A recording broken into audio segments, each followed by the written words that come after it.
Have you ever wanted to speak to the dead? Ever wanted to say goodbye to a loved one, but you never got the chance? Or did you want to ask Ted Bundy why he killed so many people? Well, if you have, then follow these steps. You'll be chatting with the dead in no time. The following is a list of things that you will need to complete this ritual. Number 1, you'll need a window, preferably one that does not open.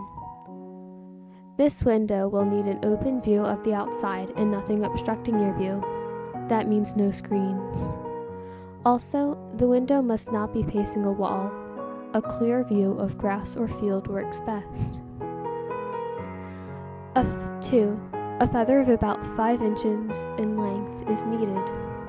You can just eyeball the length. Just make sure you can touch it from both sides of the window. This feather will act as a microphone for you and your guest. 3. You're going to need salt. Any kind will do. This is very important. The salt acts as a barrier. You don't want to slip into the land of the dead, do you? Water is also needed. About a cup will do, but I would bring 2, just in case. Finally, you'll need something of deep sentimental value to you. This item could be anything from a toy your father brought to you to the key to your first car. The more value it has, the better it will work.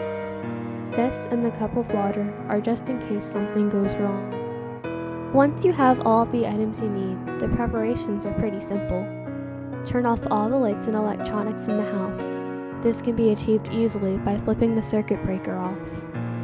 Next, you're going to need to close and lock all of the windows and doors. You'll also need to cover all the windows except the one you'll be using. Finally, make sure that no one is in the house or will be coming over and interrupting the ritual. After you have done all of the necessary preparations, wait until 3 a.m. and go into the room you will be doing the ritual in. Close the door and put a towel under the crack of the door, then line the entrance with salt. After that, take a seat at the window. Once seated, open the window, place the feather in a way that both you and your guest can touch it, and close the window. As soon as you close the window, put some salt into the cup of water and place it on the windowsill. After you have done this, place your hand on the feather and stare deeply out the window. Try to imagine your guest as if they were sitting right on the other side of it. You have to believe in the ritual for it to work. No half-asses here.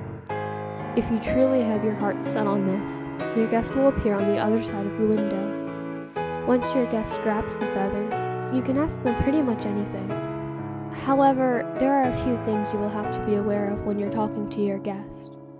First, you must never look at or address the cup of water. Even the slightest glance will ruin the ritual. Second, do not cry. A single tear will cause your guest to fade away with a grim look on their face. Finally, if your guest starts to act or talk funny, or if their appearance and voice starts to distort, and if they start to scream, let go of the feather, drink your cup of water as fast as possible, and hold on to your item. If all goes well, when you open your eyes, your guest will be gone. However, if all goes well and you want to end your conversation, all you need to do is respectfully thank your guest for their time. After a few seconds, your guest will fade away. Once you have completed the ritual, leave the room and pour more salt outside of the door.